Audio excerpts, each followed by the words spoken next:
आओ मैं सियालकोट की तुहानू सैर करावां, इहदा नाम मशहूर क्यों है ये भी मैं समझावां। सियालकोट की नगरी दे विच इमाम साहब का डेरा है। अल्लाह की रहमत का उत्थे दिने ते राती फेरा है।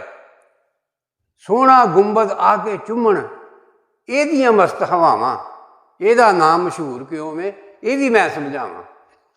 पीर मुराद भी इस नगरी दे विच आके डेरा लाया, जिन्हें अपने लहू दे नाल डिगदा किला बचाया।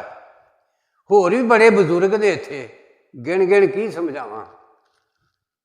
आओ मैं सियालकोट की तुहानू सैर करावां, इहदा नाम मशहूर क्यों है ये भी मैं समझावां।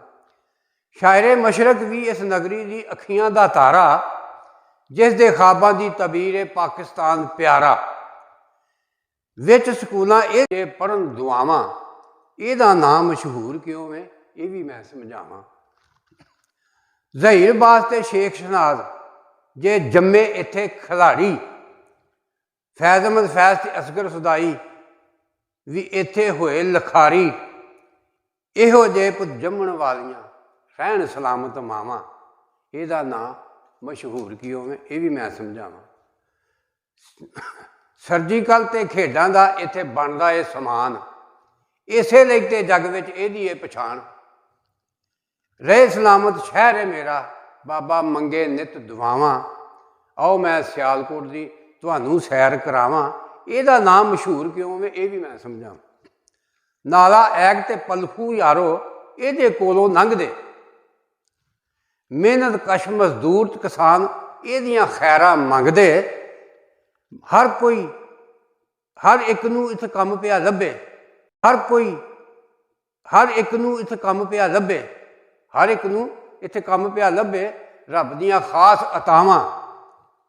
आओ मैं सियालकोट की तुहानू सैर करावां, इहदा नाम मशहूर क्यों है ये भी मैं समझावां। हैड मराले भी यारो चंगी रौनक लाई, ढल्ले वाली जाके वेखो मच्छी करन फ्राई। जिन्ने इत्थे यार ने मेरे उन्हां नाल मिलावां।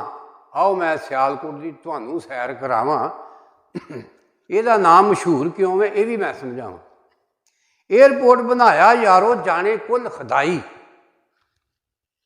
एयरपोर्ट बनाया यारो जाने कुल खुदाई। किड्डी सोहनी सर्विस इत्थे एयर सियाल चलाई, किन्नी सोहनी सर्विस यारो एयर सियाल चलाई।